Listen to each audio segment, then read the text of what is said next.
Sí, no, siempre me mareo con, por ejemplo, insuficiencia cardíaca, eh, infarto agudo de miocardio. Más o menos hay como muchas. Y acá el Torresani se clasifica más adelante, que dice riesgo coronario, riesgo cardiovascular y riesgo cardiometabólico, que dice que la definición de cardiometabólico es relativamente nueva. Dice que, bueno, si quieren empezamos a hablar, pero me salté Sí. unas páginas, pero dice riesgo coronario, dice es la probabilidad de sufrir una enfermedad coronaria, o sea, en el corazón.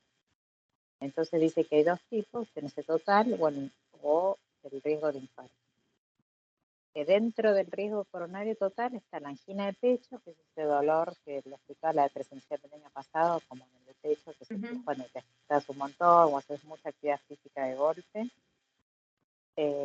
Después dice el infarto de miocardio silente o clínicamente manifiesto y la insuficiencia coronaria, que es angina inestable. Y la muerte por enfermedad. O sea que en el riesgo coronario está todas esas patologías. Y después dice que el riesgo cardiovascular, hay que como que tratar de entender las palabras, cardiovascular de vascular de vasos, dice que es probabilidad de padecer una enfermedad coronaria y cerebrovascular.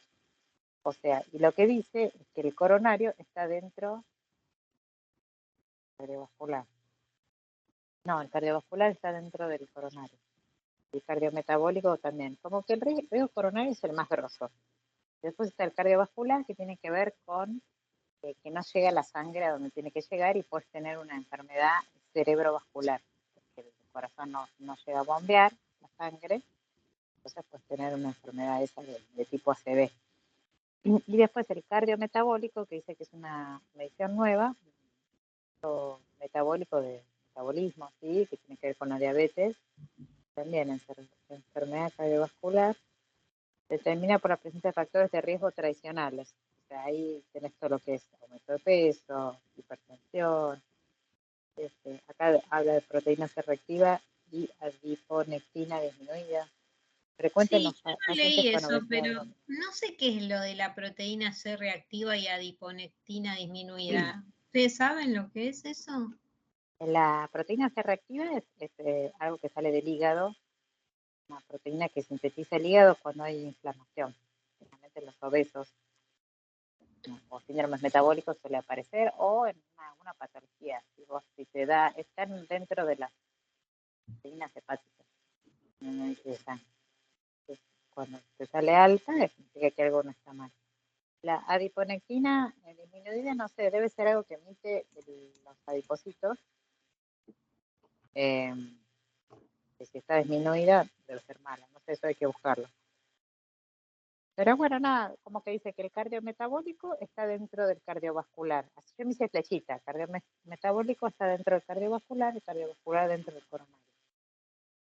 Pero bueno, eso es así como que a mí me Sí, cuesta todo lo que son sí, clasificación de quizás, patologías de corazón. sí, a Me mí, cuesta. claro, como que hay un montón y sí es esto, ¿no? Un poco que dentro de las cardiovasculares están las enfermedades propias del corazón y de los Claro, vasos sanguíneos, o sea, las dos cosas. exacto.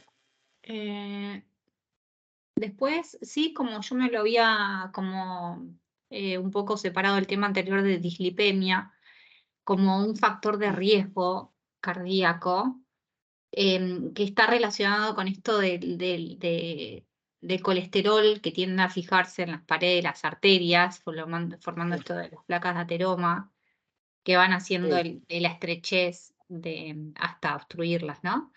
Y un poco esto relacionado con lo que decías vos de que la afectación puede ocurrir bueno, todo el árbol arterial y a llegar hasta los distintos órganos y que tiene mucha relevancia todo lo que es el colesterol total y el HDL. Bueno, que está esto para un nivel seguro, que no, la relación del colesterol total con el HDL no tiene que superar el 3,5. Esto todo relacionado con enfermedad cardiovascular. Sí. Después sí, o sea, en toda la bibliografía, por lo que estuve viendo un poco, empieza a hablar de los factores de riesgos, que están los no modificables, los modificables y las enfermedades asociadas, ¿no? Como no modificables tiene al sexo, a la edad del genotipo, y te habla que en cuanto a la edad, el riesgo cardiovascular se aumenta notablemente en los hombres después de los 45 y después de los 55 en las mujeres. Y en cuanto al sexo, que tiene más riesgo de enfermedad coronaria en las mujeres, los hombres que las mujeres, por el tema de las mujeres tenemos el efecto protector de los estrógenos. Sí. Bueno, después nada, te empieza a hablar un poco de todo lo que son los modificables, que está relacionado con la alimentación, con el estrés, con el tabaquismo y el sedentarismo. Esperen que creo que estaban... Sí. Sí, acá lo dice, la nicotina, el hábito de fumar, la de solo. Pero viste que el cigarrillo, nicotina, tiene esto, agregabilidad plaquetaria. Sí. Yo creo que más que enfocarnos en lo que son las diferentes patologías cardiovasculares y cómo llegar a ellas, creo que lo más importante que nosotros tenemos que tener en cuenta no es tanto saber sobre cada enfermedad cardiovascular, sino la prevención para no llegar a ninguna de ellas. La alimentación y con los que vos bien nombrabas recién, que son los factores de riesgo modificables y los no modificables.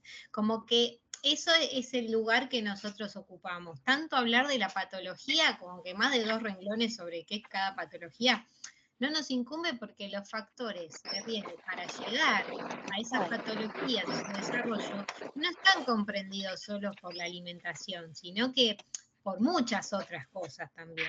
Entonces nosotros nos tenemos que enfocar en lo que nos incumbe, creo yo, que es no llegar a ninguna patología cardiovascular tratando el tema de colesterol, el tema de las grasas, sí o sí controlar el tema de las grasas y hacer como una especie de educación al paciente, ¿no? Ir por ese lugar, me parece que es lo que más tenemos que saber, porque por ahí veo que también en los choice y esas cosas, al menos por lo que leí, no se enfocan tanto en de qué habla o de qué se trata en sí, cómo es la enfermedad, cardiovascular determinada, sino cuáles son los factores de riesgo y digamos cuáles serían nuestros objetivos.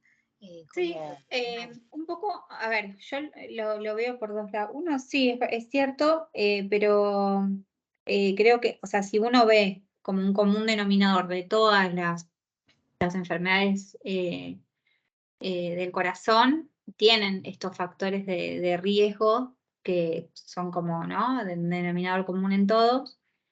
Lo que sí, en cuanto a lo que fue por lo menos TN y TD, separa más que nada por el tema de a nosotros, si nos toca hacer un plan. Perdón, seguí hablando, sí, perdón. Si nos toca hacer un plan, lo que es TN y TD dividen las patologías en 3. En insuficiencia cardíaca o insuficiencia cardíaca congestiva, que es la ICC, en infarto agudo de miocardio y en trasplante. O sea, para cada uno de esos grandes grupos es una forma de alimentar diferente a los pacientes. Eso más que nada por, qué sé yo, en las prácticas, si uno le toca o si tiene que hacer en algún momento un plan, en las materias los dividen en esos 3 grandes grupos. O sea, independientemente de todas las enfermedades cardiometabólicas que haya, para armar un plan se dividen en esas 3.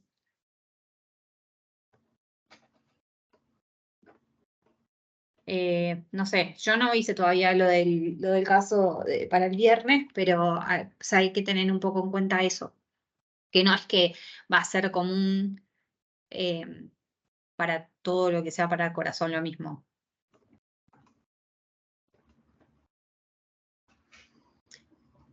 Y bueno, sí. y después, sí. No, termina. No, y después un poco, sí, obviamente está bueno, si no, podemos repasar un poquito también esto de los factores, y después que está en relación con lo que vimos la semana pasada, de que para todo lo que es cardiovascular hay que hacerlo del ATP3.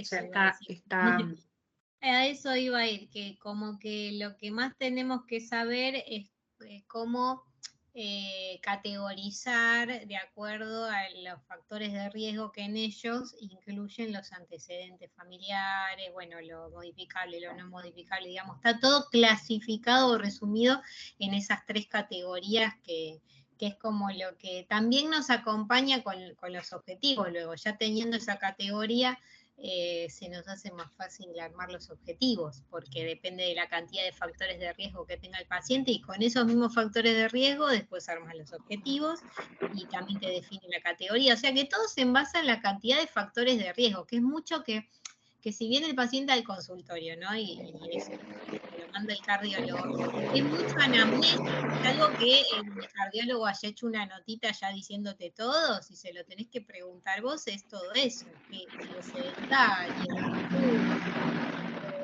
obviamente determinar con el IMC y bueno, y otros cálculos si lo requiere, si es obeso o si tiene sobrepeso, si además tiene otras patologías que acompañan, que llevan al riesgo cardiovascular, como la diabetes o hipertrigliceridemia en el laboratorio. Digamos, ir sumando factores de riesgo hasta encontrar eso. Y si el paciente ya tiene una enfermedad cardiológica preexistente, ahí es como cuando yo no me doy cuenta bien, que es como el caso de cardiovascular. Ya tiene un problema cardiológico, ya lo operaron, ponele el corazón y sigue con un tratamiento y viene al intervenir. Y ya está con esa categoría en sí, porque ya es cardiológico el paciente, no es que tiene riesgo, sino que ya lo operaron, ya todo. ¿Cómo me doy cuenta el tipo de alimentación que tengo que tener en ese caso? Porque por ahí el paciente es posoperatorio y además tengo que tener en cuenta que es cardíaco. Ahí sí es como que me mareo un poco, porque me parece que no es ahí, cuando es con no, factor pero de lo que riesgo. recuerdo, sí, no, que lo que recuerdo que había en CN o coso era que, sí, obviamente tenés que seguir con todo eso, de las obviedades de no grasas saturadas, colesterol, todo eso, actividad física, bla, bla. Y lo que le tenés que agregar es CN de cardiovascular. Ay, te escucho todo con lluvia. Y yo también. Mucha lluvia, mucha escritura. Es del auricular, ¿eh? ¿El auricular? Hola. Sí, puede ser. Igual, Pasado. chicas, hola, la estaba escuchando. Pero digo que en cardiovascular hace mucho hincapié en el Framingham y que no miremos tanto el IMC, sino más que nada que en uno de los pliegues y en la circunferencia de cintura, que con eso ya marca un riesgo metabólico. Pero cardiovascular, ponele que el pero sí. paciente, fue lo que decía recién, ponele que el paciente ya lo operaron del corazón. Además de lo de siempre, que ya sabemos que es prevenir lo de las grasas y toda la alimentación y los consejos, imagínate que es posoperatorio, ¿no? Además tiene que ser una alimentación acorde al reposo cardíaco. Entonces, Claro, pero por eso, es como una mezcla entre un posoperatorio que tiene que ir en progresión, más esa progresión adecuada a paciente con mucho factor de riesgo cardiovascular. O sea, es doble. Es doble. Claro, sí. Igual, chica, para mí no tendríamos que armar después un cuadro según el riesgo, sea alto, moderado, bajo, según el Framingham, armar un cuadro con el tipo también de clasificación que le daríamos de dieta hipozoica. Porque en las dietas tenemos la severa, la moderada y la leve. O sea, depende para qué tipo de riesgo es darle ese tipo, la cantidad de sodio que hay que darle, después el tema de del sustituto de la sal y todo eso, ¿entendés? Pero aparte y aparte de que la sal aprenderse bien todos los alimentos esos. Sí, que digo que aparte de la sal también hablaba de comidas de fácil, como un adecuado gástrico, lleva mucho cardiovascular. Ahora, en el caso de que vos decías recién, Vane, viste que están los diferentes hiposódicos, que está el severo, el moderado, el leve, ¿no tenía que ver la decisión de cuál de ellos, de cuántos miligramos elijo, sea el leve, el moderado, etcétera, acorde a que no solo al paciente porque tiene una patología o un riesgo cardiovascular, sino también por todas las patologías que acompañan? ¿No tiene que ver también si tiene un tema renal, si tiene... Claro, por eso, siempre hay que ver las pérdidas como extrarrenales que el tenga. metabolismo del paciente. Claro, por eso en el hongo decía que había que observar las pérdidas extrarrenales que tengan como para ver, decir, bueno, listo, si se aproxima o no a más o menos de 200 miligramos. Y de ahí creo que estaba la severa, la estricta y todo eso. Que esos Sí, rangos hay que la estudiarlos leve, bien. moderada, estricta y severa, que es digamos, la que menos sodio le da. Claro. Creo que era 200, no me acuerdo, no quiero decir cualquier cosa. Ahora no me acuerdo. Pero como que dependía de varios factores, creo que era. No me acuerdo cuáles eran. Es como que está todo integrado. Cuando hablamos de cardiovascular tenemos que tener en cuenta los valores de laboratorio fundamental, porque si tiene alto valores de, ¿cómo es? De triglicéridos o de LDL, por ejemplo, y a su vez tiene hipertensión, ya ahí empezamos con el hiposódico y en qué nivel. Tenemos que ver qué tipos de grasas especialmente le damos, más allá de que el cardiovascular siempre hay un tipo de grasas, obviamente, pero si directamente quitamos en su totalidad las saturadas, como que hay que tener en cuenta un montón de cosas en el caso del paciente cuando es cardiovascular. Sí, lo que pasa es que también hay que ver que dice que colabora mucho la medicación que uno le dé. Obviamente nosotros no le damos esa medicación, se lo va a dar el cardiólogo. Pero va a depender de mucho de eso para ver. Por lo general se manejaba entre la leve y la moderada. No hay una estricta y todo eso porque ellos están medicados. Entonces lo que más vamos a usar nosotros es la leve y la moderada. Pero es como decía Debbie también, va todo relacionado. Según el riesgo que sacan del Framingham, también hay que ver en el ATP3 cómo está. Claro, De la edad, del HDL, LDL, todo, la hipertensión. Sí. Hola. El cardiovascular es el que creo que es el que incluye todo, porque puede tener acompañado todo por lógica, ¿no? Por querer darte un caso complicado. Es muy probable que tenga hipertensión, es muy probable que tenga diabetes, que sea renal. Sí, te escuchamos, dale, Mari. No, pero no sabía si andaba en los cursos, ¿viste? Porque te pregunto los auriculares. Se la escucha cortado igual. Bueno, avance. Ponete el micrófono más cerca, Ola, cuando hablas. No sé cuál es el micrófono. ¿Es este? Ahí está ese. Ahí. Una genia. Hola, De hola. hecho, Bueno. ese si lo moves debe hacer fritura por eso cuando lo moves. Puede ser. No, esto que me parece importante, que decía en el Torresden, que lo vi como algo distinto, que dice que el ATP3 no contempla el síndrome metabólico. Entonces dice, ojo, que como que subestima eso. El ATP3 no incluye a esta patología ninguna de las categorías de riesgo. Esta postura podría subestimar el riesgo cardiovascular del síndrome metabólico, ya que en algunos individuos puede ser el objetivo primario de tratamiento. Si se estimara el riesgo según Score Framingham, este podría ser muy bajo, ya que en él no se contempla si hay obesidad, triglicéridos ni glucemia. O sea, hay que tener en cuenta, el Framingham no contempla ni glucemia ni obesidad, o sea, lo cual es re importante.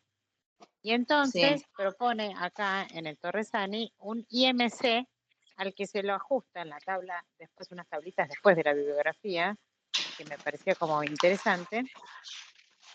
Yo lo tengo en la 253, IMC ajustado por variables metabólicas. Vos haces el IMC normal y le sumas o restas en función de cómo tiene la tensión arterial, la glucemia, el perímetro de cintura, apnea del sueño. Y ahí te da un valor. Y es una categoría nueva, como distinta. Eso como para tenerlo en cuenta, porque como que es verdad, eso me pareció importante eso. Fíjense que en el Framingham no está la glucemia. Tengo Tampoco dudas, tenés el ¿tenemos que perímetro saber bien lo del Framingham o tenemos que saber bien lo del ATP3 para Norma? Pues yo de Framingham la verdad no hice nada. Las dos pero cosas. mira, es una tablita, está re buena. Probá a hacer un ejercicio 1 de Framingham. Son 5 variables nada más. Pero entonces el- no es que lo puedo calcular algo en el momento, tengo que calcular algo en el momento, No, no. no lo vas a calcular, pero No saber me va a qué pedir. mide. ¿Qué te mide? Te mide edad, te mide colesterol, te mide presión arterial, si sos fumador, y si sos mujer u hombre, y la edad. Tal cual. Está en el Torresani, ¿no? En el Torresani. Sí, sí. Bueno, Y lo del IMC Sí. ajustado está bueno también. a mí me pareció como que me llamó la atención. Dije, mira vos esto, fue como una de las cosas que nunca lo vi esto, No, ajustado. no sabemos, ¿no? Si hay algún indicio, Aparte, cuál es la más certera o la que más se acerca. está genial porque hasta la apnea del sueño te mide el IMC desajustado. Claro. Sí. Glucemia, presión arterial. Claro, te mide como lo de Framingham, pero le agrega la glucemia, el perímetro acentúa y la apnea. Tres variables. Tiene. Es como todo, son indicadores, van saliendo nuevos, pero este está bueno. Hay una moto ahí, ¿de quién es esa moto? No, yo pagué porque como justo estoy en una calle principal, Tuki, donde van y tuki, vienen, estás van ahí, y vienen. pum, pum, ladrones. Chau. Ahí le van a decir, ahí está la policía que está paveando en vez de estar. No, odio esas motos que hacen un quilombo. Y a ver, después el hongo no me parece que aportara mucho más, se habla mucho de los ácidos grasos. Y lo que pasa es que el hongo ya habla más de los alimentos, de la clasificación de qué tipo de alimentos, el tema del sustituto de la sal. Colesterol, ¿Qué te hidrato iba a proteína. decir? Pero Y todo está más o bueno menos. porque Habla del vino, del etanol y los esteroles, isoflavonas de la soja, chocolate negro, té verde, ajo y compuestos azufrados. y después con el tema de los cuidados hay un trasplante, y después operatorio, de prevención, no hay mucho que más que eso. Ya terminamos. Nosotros, a ver, pará, que me quedó una duda.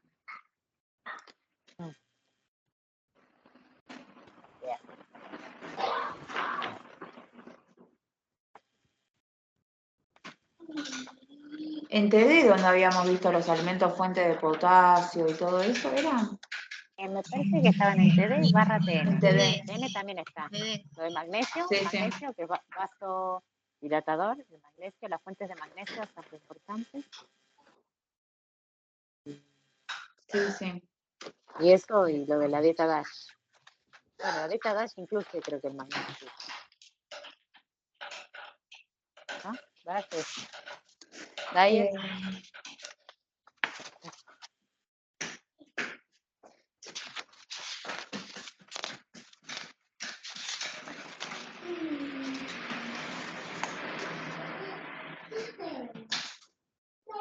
No, porque me puse los auriculares pues yo ya está saliendo. Acá encontré un cuadrito que del ATP3 como si bien hay un cuadro que está específico sobre cada grasa saturada, sobre las vitaminas, sobre todo lo que es ideal para el paciente cardiovascular. Acá hay uno que se llama un cuadro que dice recomendaciones prácticas para cumplir las premisas del plan de alimentación, como para decir el rapidito, ¿qué le darías al paciente con mucho riesgo o sea, el plan dietoterápico para un paciente con mucho riesgo cardiovascular. Y dice, el objetivo principal es reducir la ingesta de grasas menos del 30% de la energía total y reducir la ingesta de grasas saturadas a menos del 7% de la ingesta calórica total. Eso como objetivo principal. Y para ello le recomendás, dice acá en recomendación, evitar manteca, margarina, leche entera, crema de leche, helado de crema, todo lo que contenga, digamos, aceite de palma, aceite de coco, chocolate, manteca, etc. Después, otro objetivo, y nada más, termina ahí, incrementar el uso de ácidos grasos monoinsaturados hasta 20% de la ingesta energética total y poliinsaturados menor al 10% de la energía total. Y para eso se recomienda combinar el aceite de oliva, aceite de soja, aceite de girasol, disminuir el consumo con alto contenido en ácidos grasos trans, como por ejemplo lo que hablamos recién, margarinas comerciales, galletitas y amasados, y aumentar el consumo de pescados de mar, de aguas frías, ricos en omega 3. Ese es el resumen en este cuadrito que está en la página 28 de la fuente, bueno, en realidad sería de los compilados de módulos es la hoja 100, porque seguro que lo tienen compilados de TN2, como el resumen de las indicaciones de ATP3 sin andar en todos los detalles, porque vos tenés a una persona, ¿no? Que te sienta adelante, y bueno, le puedes andar diciendo hidratos de carbono del 50 al 60% de las calorías, proteínas el 15%, grasas no le puedes andar diciendo eso. Eso es como lo que vos le tenés que decir, ¿entendés? Nosotros tenemos que saber que menos de 200 miligramos de colesterol, cuánto de cada tipo de grasa, cuánto de vitamina C y E, que hay un montón de indicaciones acá. Pero lo que le tenemos que decir al paciente principalmente es la reducción de grasas y el plan hiposódico, que dependerá de qué otros factores de riesgo acompañen para ver si requiere que sea un poquito más estricto o no. Y nada más. No nos tenemos que volver locos, porque lo importante para nosotros es acompañar desde el lugar de nutrición, como nutricionistas, la alimentación de ese paciente cardiovascular que está, como bien decía Vane, con medicación para cada cosa que tenga e indicada por su médico especialista en cardiología. Entonces nosotros solo acompañamos con la alimentación, o para prevenir, o para mantener o educar más que nada al paciente, porque de por vida tiene que ser, es importante saber que el paciente de por vida tiene que establecer estos cambios, entonces es fundamental enseñarle esto de que no importa acá bajar de peso, ni mantener un peso tanto, si bien es obeso va a tener que bajar, pero es más importante que adopte estos cambios como nuevos hábitos de vida, para toda la vida, ¿no? Porque nuevas maneras de aprender a cocinar, eso me parece que es más importante destacar, porque no le queda otra, por más que tenga muchos factores de riesgo, pero que no tenga todavía ningún problema cardiovascular, y también en el caso de que ya lo hayan operado el corazón, o tenga un stent, o tenga un bypass, en cualquiera de las dos situaciones es lo mismo, porque tiene que cambiar, no le queda otra, el régimen de alimentación para toda la vida.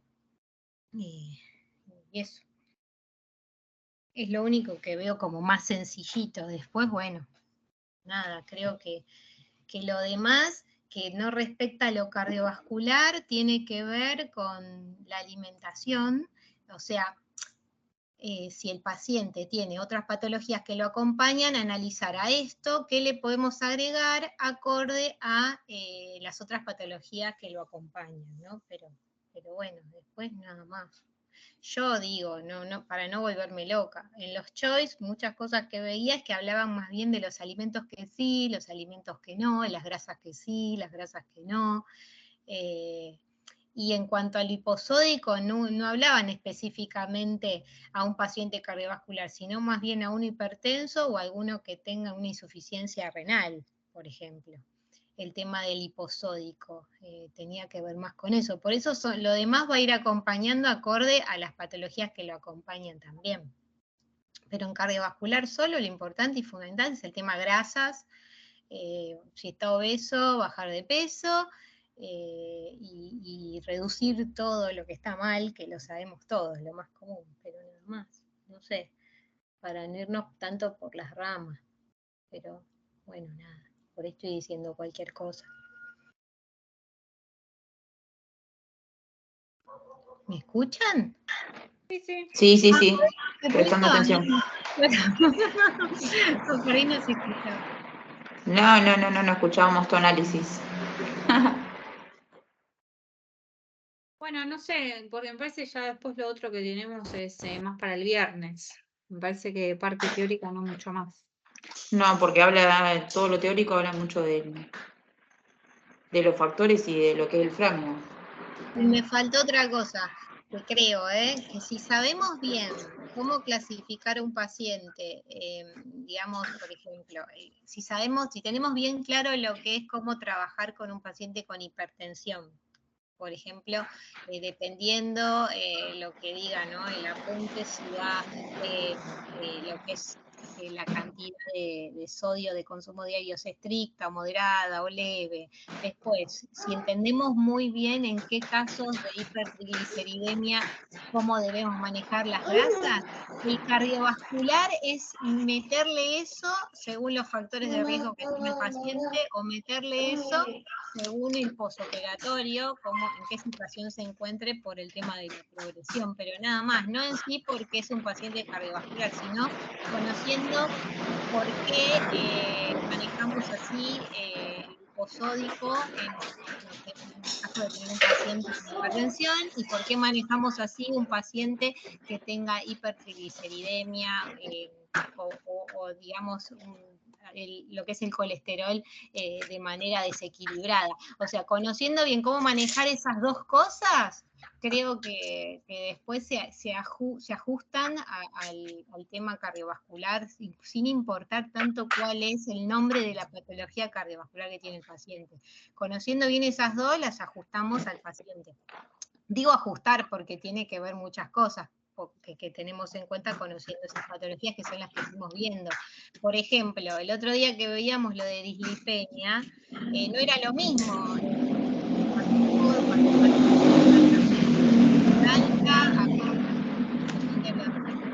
cuando tenía las HDL altos o bajos, entonces es como que depende de eso cómo le ajustamos las grasas, no tanto si el paciente es cardiovascular o no. Es como que las patologías aledañas que llevan que son factores de riesgo de paciente cardiovascular, son los que nos definen la alimentación que tenemos que dar. Creo que viene por ahí. Cardiovascular es como la consecuencia de todos estos desarreglos que tienen que ver con la hipertensión, la hipertrigliceridemia. Si justo encima el paciente además es diabético, si encima el paciente tiene problemas renales que conllevan a temas cardiovasculares, no es que si tiene un problema cardiovascular te lleva a lo renal, porque eso es en el caso de que sea congénito.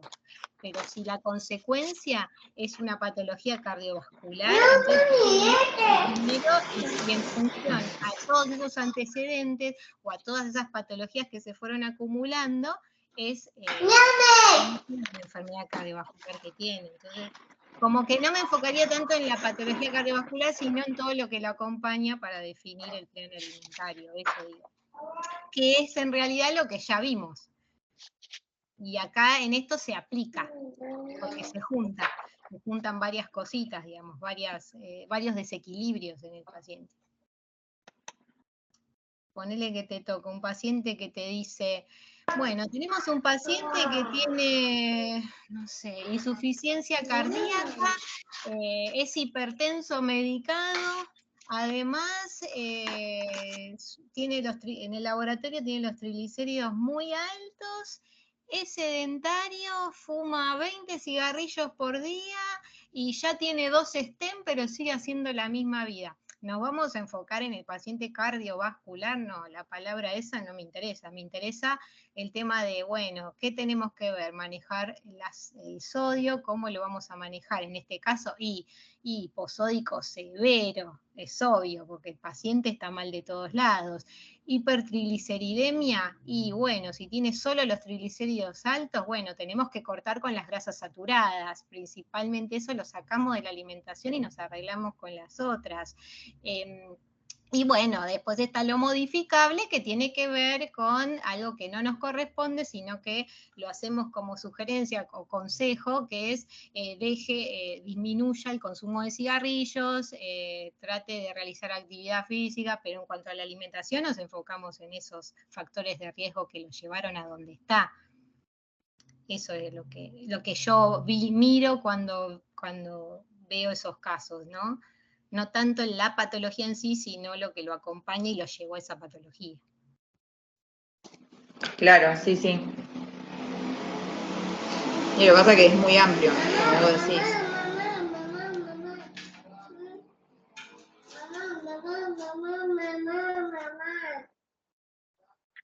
Bueno, creo que estaría, ¿no? Sí, ¿no? Bueno, Sí, porque no hay mucho que digamos y son todos factores de riesgo.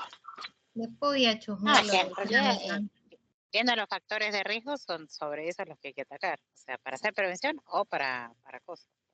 Para hacer Claro, la persona que ya tiene esa patología, fíjate que si el fumar es un factor de riesgo, vas a atacar sobre fumar. Si el sedentarismo es un factor de riesgo, le vas a incitar a que haga actividad física. Tiene colesterol elevado, le vas a decir para que lo haga. o sea, Todo así. yo me acuerdo, rebobinando un poco, que cuando yo era secretaria de consultorio de cardiología, cuando el paciente iba a ver al cardiólogo, ya